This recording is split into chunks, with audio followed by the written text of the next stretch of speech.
Så nærmer vi os et nyt år, og i den forbindelse kan man jo godt lige mærke lidt efter, hvad der skal fylde i det nye år. Til den her lille yoga-praksis her har jeg taget et par puder, som jeg kan bruge til at støtte mig selv i nogle stillinger, hvor vi bliver et lille stykke tid. Så du kan se, om du måske får brug for det, så er det godt lige at have et par puder med. Så jeg tænker, at det skal foregå lidt omkring et sankalpa. Sankalpa, det er jo et sanskrit-ord, og det betyder sådan en indre intention, eller man kan også sige hjertets beslutning. Så det er ikke et mål eller et nytårsforsæt i den forstand, men det er en kvalitet, noget man ønsker at leve ud fra. Og det er ikke noget, man skal præstere hen imod. Så det kan hjælpe til med at skabe en retning, men hvor der ikke er noget pres, og også til at lytte virkelig dybt inde, hvad er det, man længes efter. Så det er ikke noget med ydre forventninger, det er indre sandhed, kan man sige. Og det kan du forankre i din yoga, du kan også forankre det i din hverdag. Noget som et lille frø, man ligesom planter i hjertet, og der hele tiden er med en i nærvær, men ikke noget, man anstrenger for at finde frem.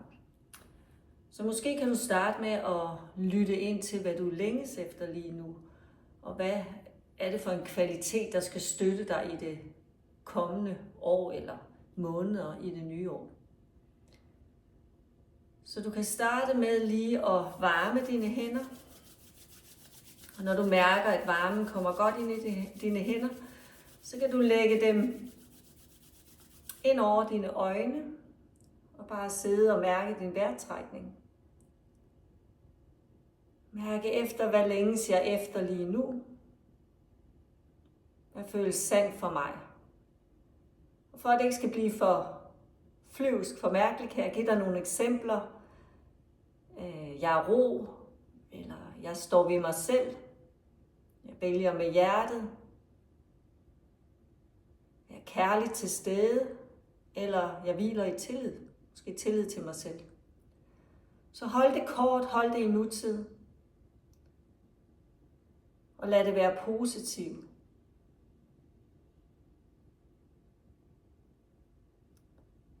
Så du kan gentage måske de få ord, du lige mærker efter. Det kan godt ændres undervejs i yogapraksisen.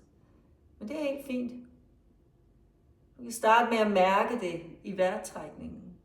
Du kan stille og roligt fjerne hænderne, når du synes, lægge dem ned til hvile på din krop, dine ben. Måske sidde med lukkede øjne og bare mærke efter i vejrtrækningen, i åndedrættet. Og det her sankalpa er altid noget, man kan vende tilbage til, de her ord, når noget føles svært. Det kan være sådan en stille baggrundstone i din dag. Du behøver ikke at gentage den igen og igen, men du kan bære dens intention med sig, eller med dig.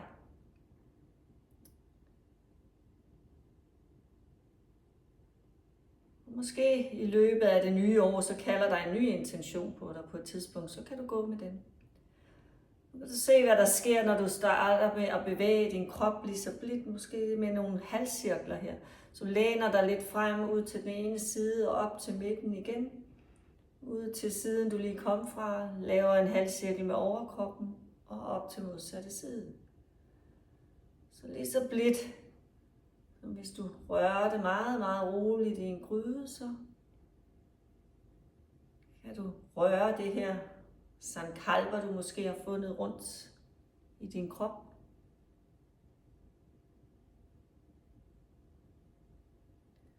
Så det er vigtigt at huske på, det er ikke fordi du skal blive bedre til noget, men det er måske noget, der skal fylde mere hos dig. Eller blive mere en del af dig. Og hvis du har lyst, så kan du begynde at tage hovedet med, så du gør det afspændt. Læner dig ud til den ene side, og øret i samme side. Hænger lidt nedad mod skulderen, så du tilter hovedet lidt. Og når du kører frem, så lader du hagen søge mod brystet. Du kan lave bevægelsen så lille eller stor, som du ønsker. Finde blidhed i kroppen og lad måske det her sankalpa være med vejrtrækningen. Og måske endda brede sig lidt ud i kroppen.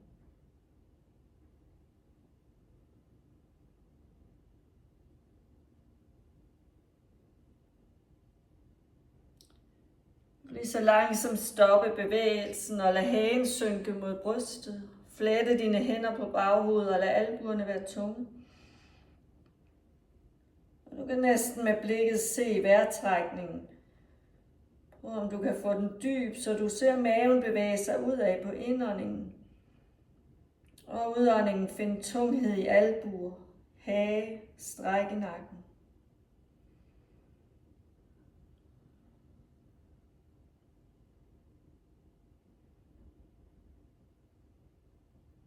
Næste indånding løfter du hovedet op. Du har stadig flettet hænder bag nakken eller bag baghovedet og breder albuerne tilbage. Udånding her.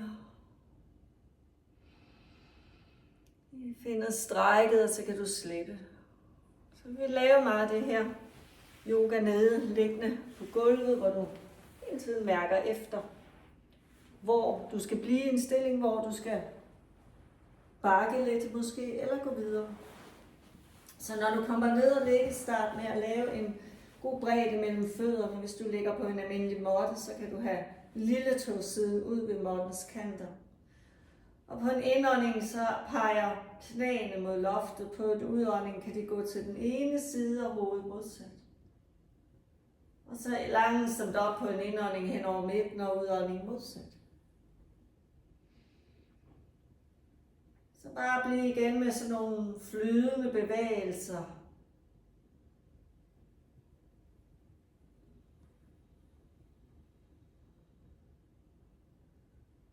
Du forsøger at finde så meget blødhed som muligt, så vejrtrækningen flyder frit. Og kroppen bevæger sig uden at spænde op.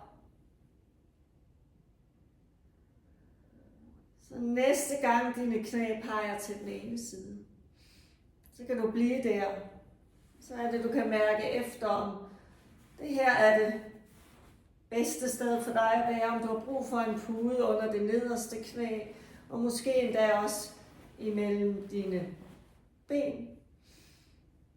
Og du kan blive dreje hovedet modsat, og lade armene komme ud til siden. Så hovedet drejer modsat af knæene, og hvis du tænker, jeg har brug for lige at få strukket lidt mere i kroppen, så kan det nederste ben løftes op, og anklen kan lande på ydersiden af det andet ben.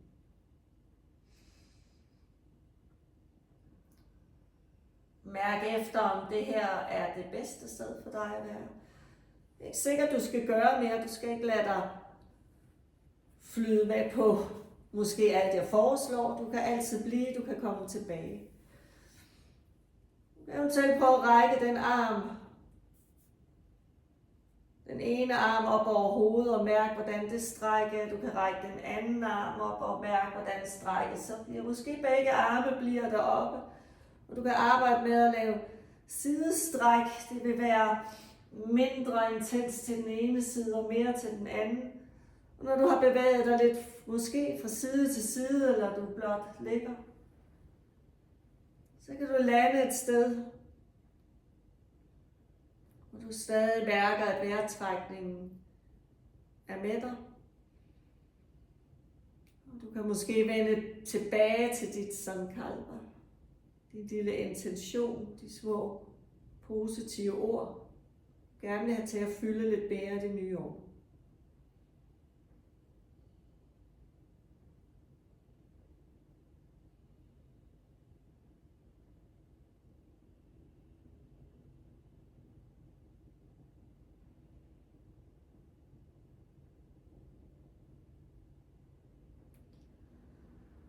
Lige så langsomt bevæger du dig ud af stillingen og vender tilbage til knæene, der peger lodret op.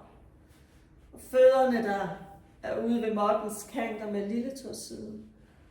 Og lad så knæene falde til modsatte side, måske lander Yderste knæ her på en pude. Måske du har puden mellem benene ligesom før. Eller du undlader det. Du mærker efter. Og igen, hvis du vil være intens til værks, så nederste fod lander på ydersiden af det andet ben. Det er ikke sikkert, at stillingen skal se ud som på den anden side. Lige blive et par vejrtrækninger, inden du overhovedet overvejer at gå videre. Men ellers er der mulighed for, at den ene arm kan gå over hovedet, den anden, og du kan bevæge dig lidt fra side til side og mærke mere intensitet, mindre intensitet. Og lige blive der, hvor det er perfekt for dig.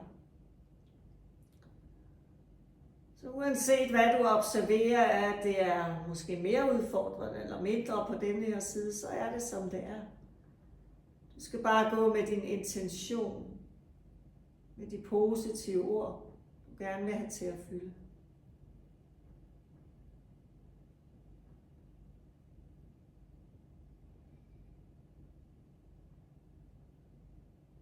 Mærk dit hoved. Skal det drejes modsat af knæene? Skal næsen pege lige op? Du kan lave de små ændringer, de små justeringer, der gør, at det bliver helt det rigtige for dig.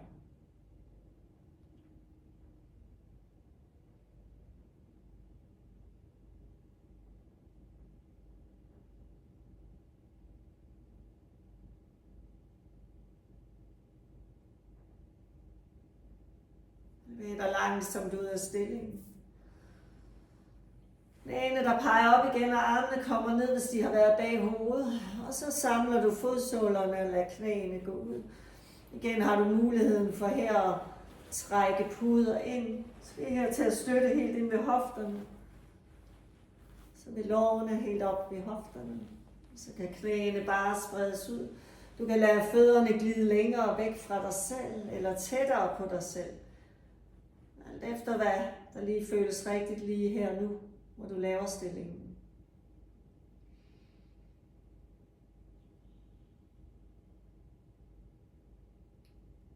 Når du så er i stillingen, kan intentionen måske være med til, at du giver slip ved at finde de her ord i dit sankalpa. Om det var, jeg er ro, eller jeg går med mig selv, vælger med hjertet, eller noget helt andet.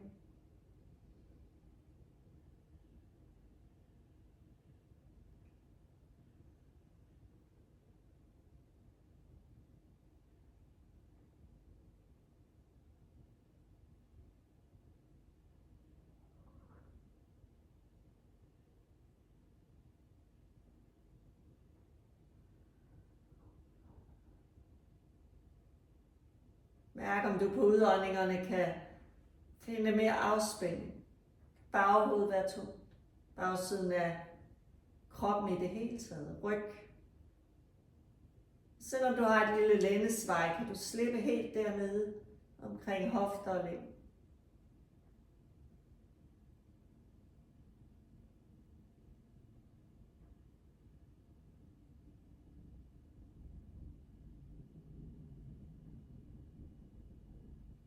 Knæene på næste indånding langsomt kommer op igen. Og udånding trækker du knæene op mod dig selv. Rokker lidt fra side til side.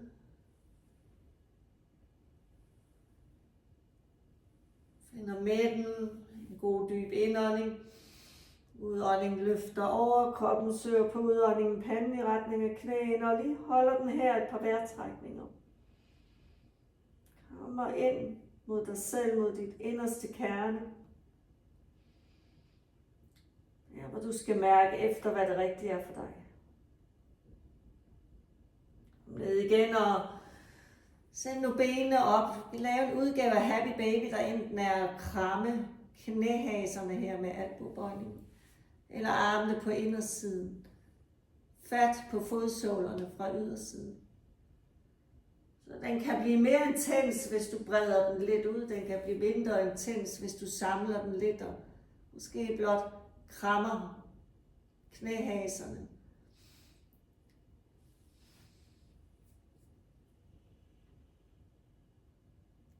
Så kan du igen tjekke ind, hvor du nu lander, om du skal modificere, om du skal gøre det mere intenst. Der måske skal lidt bevægelse til, lidt rock fra side til side. Uanset om du er i happy baby med fat under fødderne eller i knæhaserne, kan du give din lem lidt omsorg her ved at rocke fra side til side.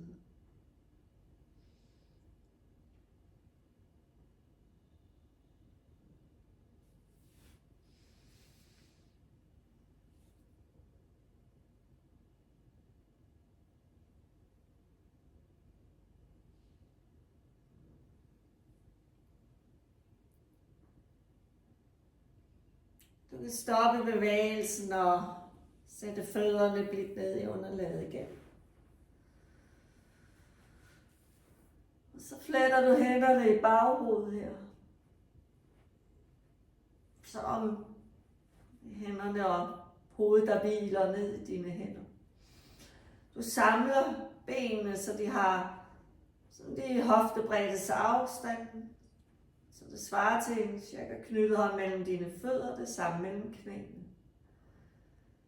Send din navle mod rygsøjlen, eller luk lændesvaret, og så spænd ballerne, og så løfter du på en indånding dig selv op herfra. Og mærker, om du skal gå ret højt op, eller et sted midt imellem på udåndingen, bliver der et øjeblik. Tænk, at knæene rækker fremad og brystet bagud.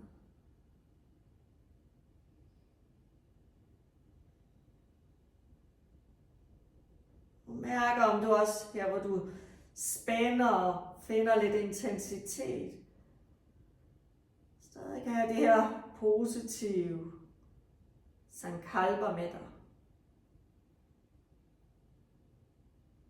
Langsomt på næste udånding sænker du ned ryghvirvel for ryghvirvel. Og du kan tage hænderne væk fra baghovedet, trække knæene op igen, tage en indånding og igen. På en udånding lader du overkroppen søge op, panden i retning af knæene.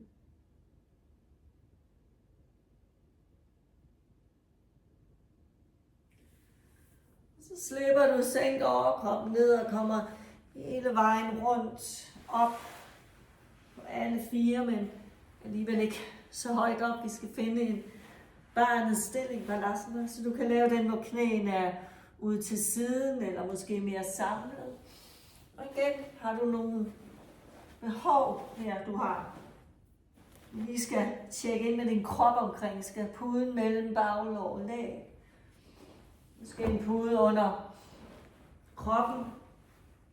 Lad hænderne stable oven på hinanden, og panden kommer øverst.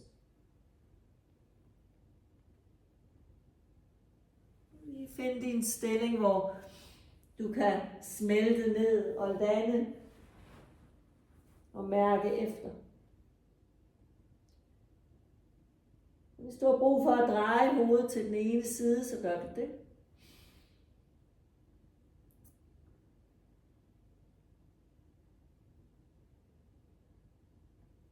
Så vær opmærksom på, at din intention, dit sankalpa er levende. Og derfor kan du vende tilbage til den, så måske hvert en måned i det nye år. Måske vil den ændre sig på et tidspunkt.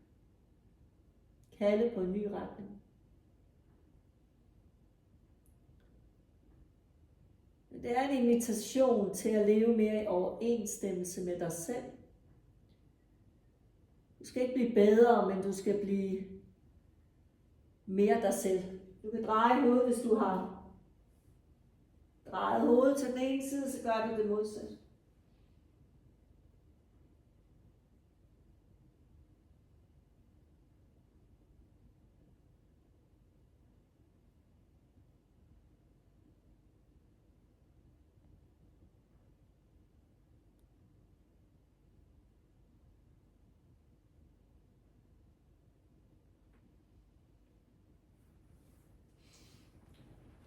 Bevæg dig lige så langsomt op til alle 4.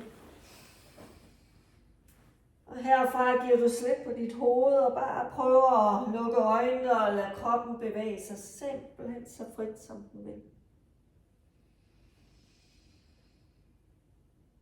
Du skal fordele det her, den her intention, dit sankalpa ud til hele kroppen, så den mærker intentionen for det nye år. I bevæger dig i alle retninger, så også modsat, hvis du har arbejdet med cirkler i en retning.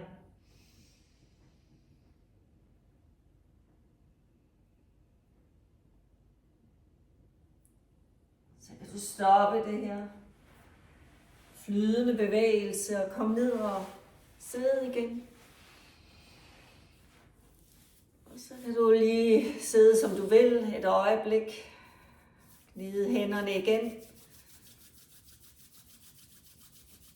Læg hænderne over dine øjne og vende tilbage til virkelig at mærke din intention, din sankalpa for det nye år.